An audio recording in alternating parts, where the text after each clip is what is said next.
Hello, welcome back. It's a Sin Unpacked. We're on to episode 5. Very sad to see this series end. My name is Phil Marriott. Here's Sean Vickers. Hi everyone. Hi Phil. How are you? Wow, yes. What a powerful episode. Oh, are you ready to unpack this? It's weird because it's not just the end of episode 5, it's like the end of the series, and so I've just got this like whirlwind of emotions about this episode and about the whole 5 episodes kind of together. So it's just where to begin, and I guess we will always begin with the soundtrack. It's a good way to start. Mind you, thinking about it, really, I mean, because the soundtrack is usually so uplifting, we should save it to the end because it'll make us feel a bit better about tackling this episode. There's I will start with it because I think it's interesting because it's bookended in such a good way. Yeah. So it starts with Kate Bush running up that hill. What a great way to start as well. One of my favourite artists.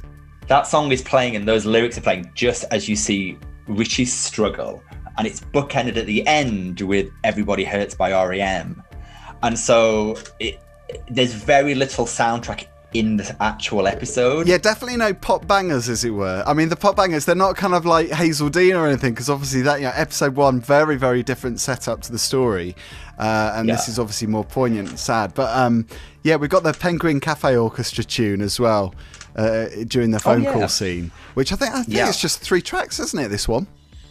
It is. It's very sparse on the... When you think about episode 1, that was just like this kind of like explosion of big pop bangers. This is both of those tracks, the Kate Bush track and the R.E.M. track, are very well placed, and deliberately so, I believe. So we have no new characters at all in this episode, really, and we jump in November 1988 to Richie on stage, and very quickly, it snaps to November 91, and you see really the deterioration in Richie over those 2 years, and it's been drastic. And we also see when he's actually taken away by the ambulance, we see Roscoe, because it's late at night, and we see Roscoe outside kind of helping him in. And there's a charity worker, I think he's downstairs, down below the flat, who comes out and says, you know what AIDS stands for? It's Angels in Disguise. And of course, Roscoe gets really fired up by this because she says, God blesses his soul, he's very lucky. And he just picks up the bin and just throws it through the window. Of course, and do you know what? I'm with him on that. To be honest. Like for Roscoe and his character, certainly what we've seen in this character for the last 7 or 8 years, he's seen loss, real loss. Not only with his close friends, but also, he works in the bar, he works in the brewers. He will have seen this day in, day out. So these kind of like dismissive comments, I totally can understand his reaction. Yeah, totally. We see Roscoe's dad also telling his own story about his time in Nigeria and how AIDS has affected women, children and men. So the whole story about Roscoe and obviously the problems he had with his family and leaving home, meeting his new friends, that is coming back. His family is becoming more important in a way as well, which is a real positive in this episode, I think. Yeah, Roscoe's father, there's an olive branch from Roscoe's father in this episode. It is interesting how Russell's positioned this, because he has talked about the transmission of HIV across Africa in this particular piece and more widely, and this idea, it's all about education, it's all about communication. And I think Roscoe's father says, people are locked away with no medicine, they're seen as devils. We see this in episode 1. With Harry, isolation, door closed. So I think this is as time goes on, there is an education piece here, and I think the way that Roscoe's father perceives it and plays it back is an interesting one, because it's just he's telling a story. It's a matter of fact about what's happening at that point in time across the continent of Africa. And he also asks the question, "Can you forgive me?" It's almost like he's realizing very, very slowly that he could perhaps be a stronger father to Roscoe. So there is that sense of, yes, he's made mistakes and he's not behaved in the way that a father should have behaved. But it's almost like you do see this glimmer of hope in a way. Well, that's what I read from it. I don't know if other people will see that. No, I agree. It's just, I think Because I guess people do make mistakes and people do learn from their bad behaviour in the past. Well, it's the first time you see warmth from, with the exception of Roscoe's sister earlier in the earlier episodes, it's the first time we see warmth from Roscoe's family and a sense that they want their son back in a way. And he's been, at this point, probably outside of their lives for maybe 8 years. So I think there's an element of that. But that's hard. I think that's hard for Roscoe to hear and hard for Roscoe to process, because definitely. In some ways, I'm sure he's just removed them in a way. It's easier to just remove them than to think about it. How much of this, I mean, because there's so much to talk about in this episode, and because it is the closing episode, that makes it even more important not to give spoilers. But I think it's going to be a real job not to give any spoilers, because, of course, there is so much of a development in this story, and there's so much power in the hospital scenes, especially. And we have to talk about those, I think, because there's so much I want to praise these filmmakers for, or, these directors and writers and actors. I mean, it's an incredible piece of work. So where do you want to go with this? How far should we go? Let's talk about Keeley Hawes. I think we have to talk about Keeley Hawes. Oh my God.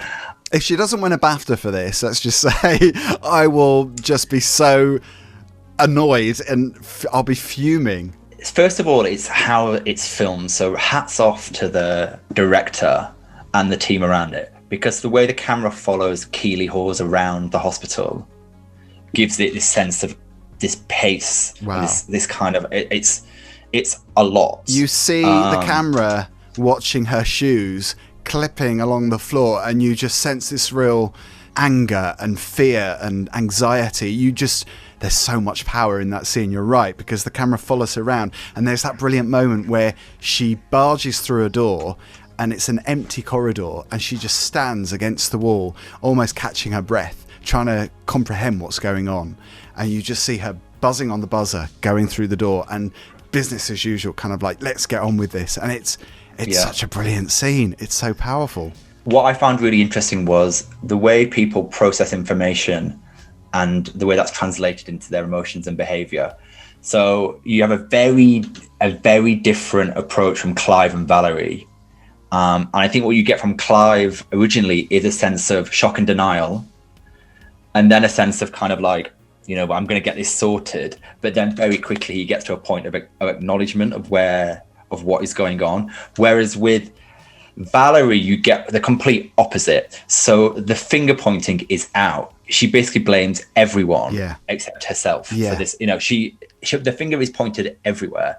And I think the way that Keeley Hawes plays this character is absolutely mind-blowing. It's outstanding. And there's a brilliant scene also. Again, it's one of those hand over mouth where I couldn't believe the power of it. She goes into this family room where she meets, she doesn't meet her. She's kind of like just forced to meet her in a way.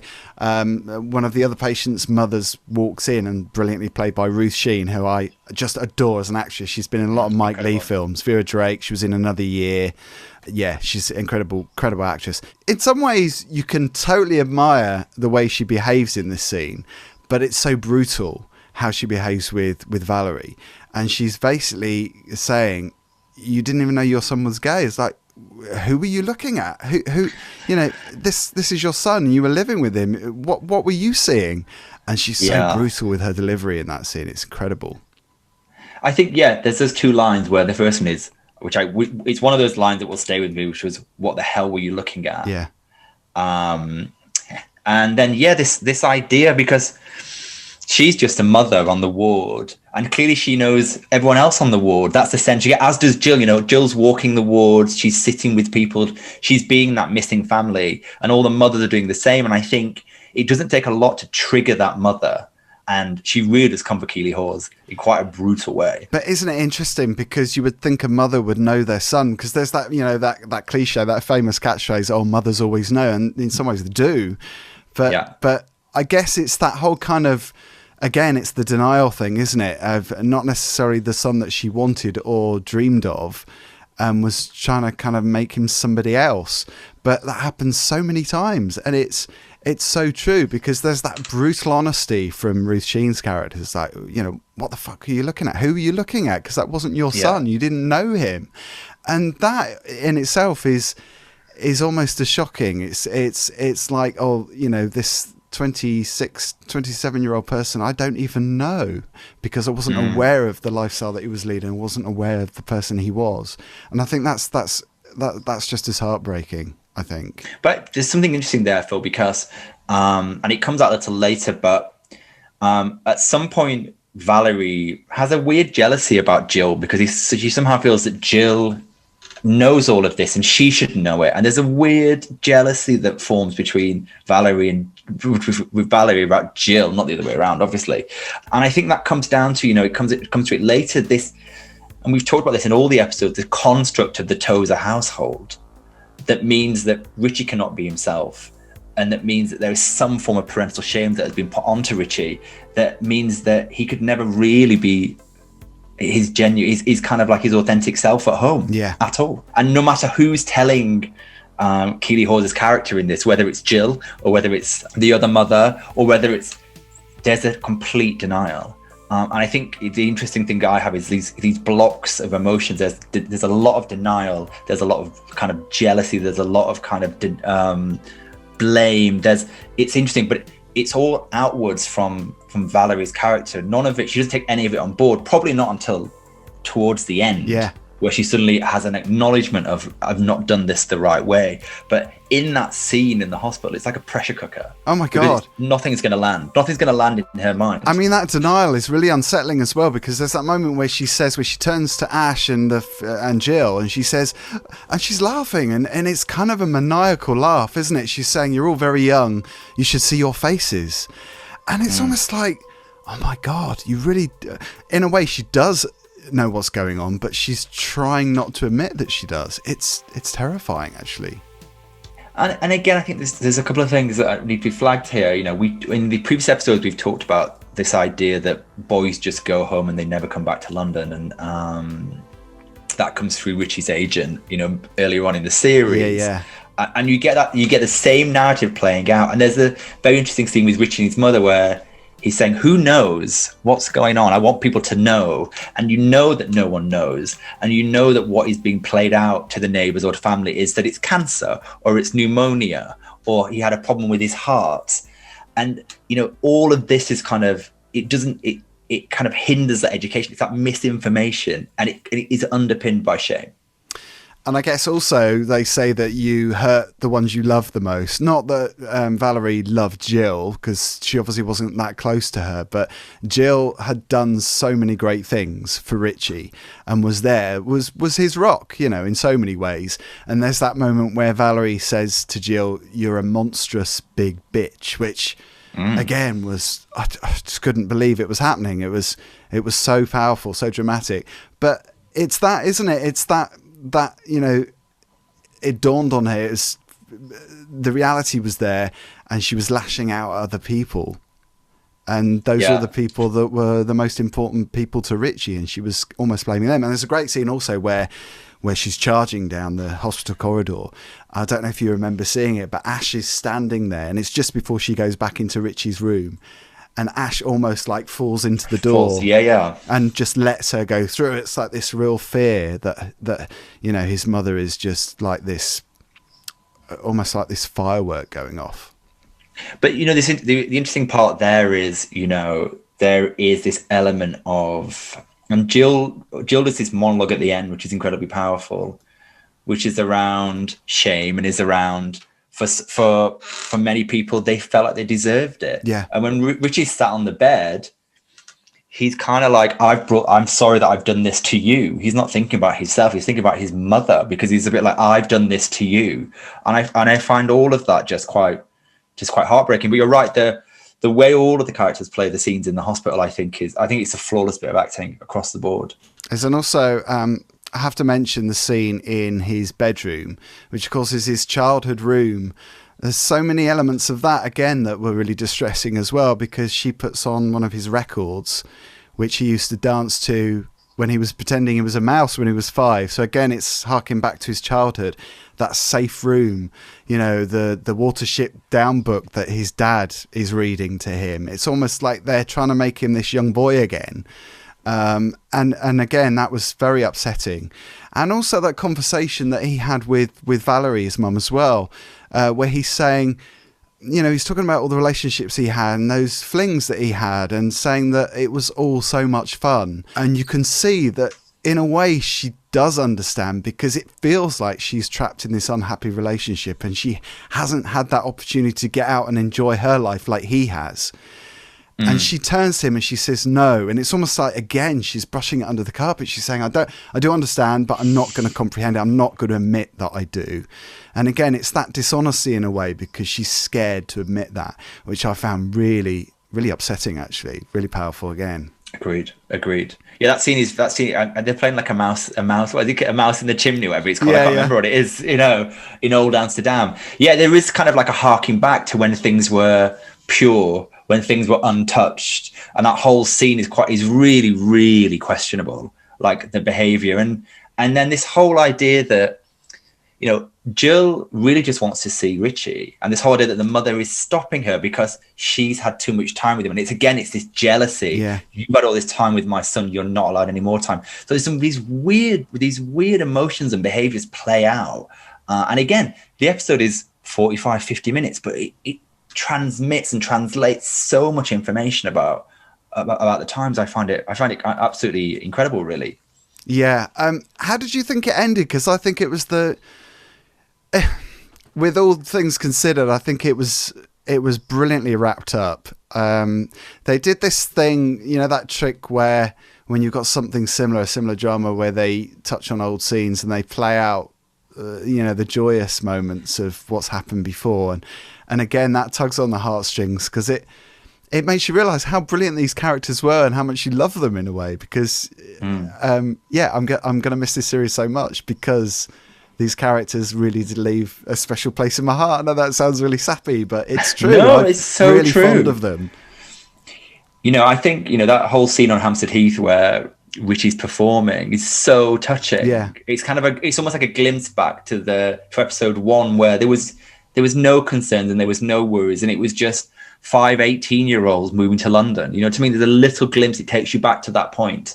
But I think it's ending things is often very, very difficult, and I think they wrap this up really well. You're just left with, I mean, you know, the final scenes with Jill, you're just left with just how incredible Jill is. We just need more Jills. Yeah.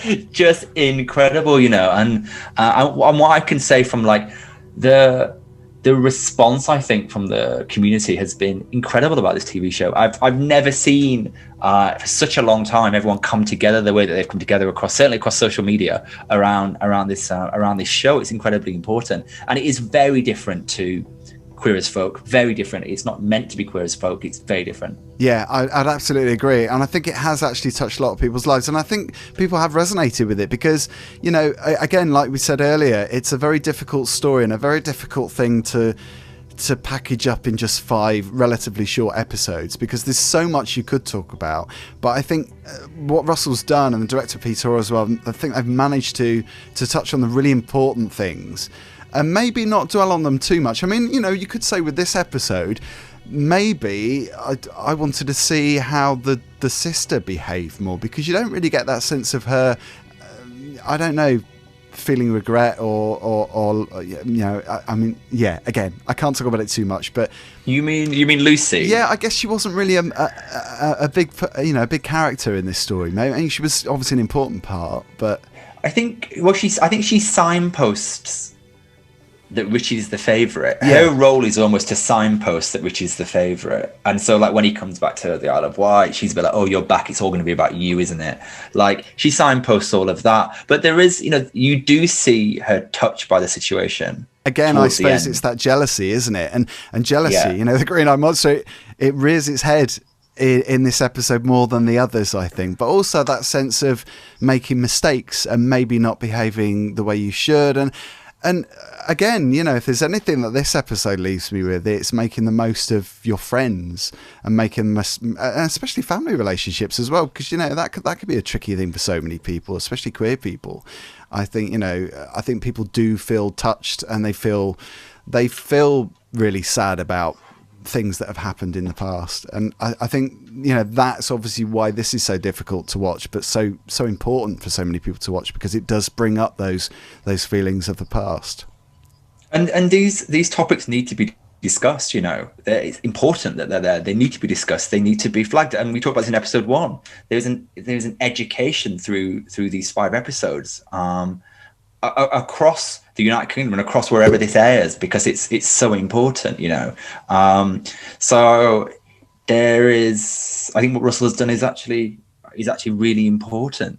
They should almost show this in schools. It should be part of a kind of a program, because it's important that these kind of stories never repeat themselves, you know, and the way that a community was derided and basically ground into the floor is how I perceive it, and how we together collectively have rebuilt as a community, you know, and had to over the last 25-30 years. It's incredible, really. Yeah, people are asking so many questions, as they should be too, because, you know, there's also that debate of, you know, who is in the wrong, because this episode, there is a lot of finger pointing, and I do kind of feel this empathy. I feel this empathy towards certain characters that have made mistakes in the past, because you should learn from your mistakes and behave differently to stop this happening again. But, you know, you could blame mainstream society, you could blame the government, you could blame mothers, fathers, but ultimately, is it just this big picture? Is it everything? Is it a combination of everything that is the problem,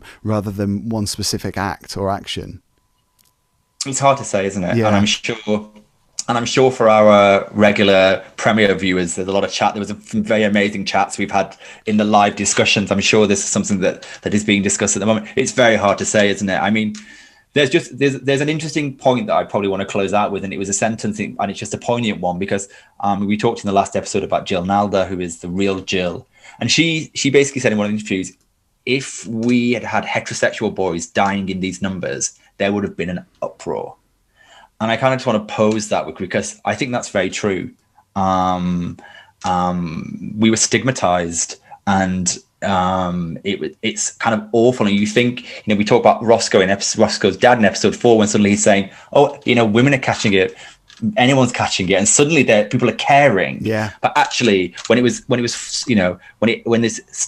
awful disease started, and it was in the queer community, no one gave a fuck, quite frankly. Yeah. And I think it's really important. I think these stories are really important to be told. You're so right. And you just reminded me, just recently we had that headline, you know, the comparisons in the Sun newspaper with, you know, the very negative headline of the outrage that this series has created. These people are offended by all these sex scenes between queer people. And then you've got the comparison, well, not the comparison, but the complete opposite, talking about Bridgerton. Is it Bridgerton? It's Bridgerton, yeah. So there was a compare-contrast, and it's still there. I mean, there is no love lost for the Sun, because they are evil and were completely evil during this period. Yeah. I mean, some of the most disgusting tabloid press ever. So there's no love lost with the Sun, but it still continues. It's still there. And like, you're right, this comparison with Bridgerton, it's in plain sight.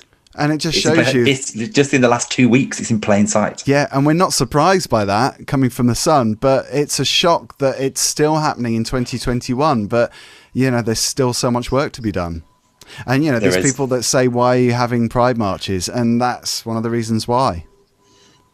Agreed. I mean, I probably will end this by saying the positive is, as I've mentioned earlier in this episode, I'm just kind of amazed at how the community that we always talk about and often go, where is the community? It is there. It is still strong. And I think through these 5 episodes of this TV show, you see it. And I think there's something to be taken from that, which is incredibly positive, that the community is still out there and still strong and still standing together.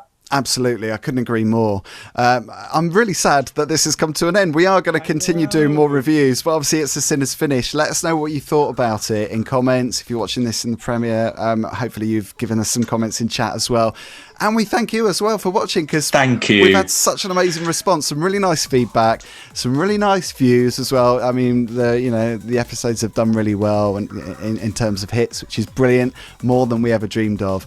And it's been, you know, obviously a very difficult subject, but something that we've enjoyed talking about, because I think, you know, like we said before so many times, it's such an important topic that we need to discuss, and it's good to have other people talking about it as well and sharing those views.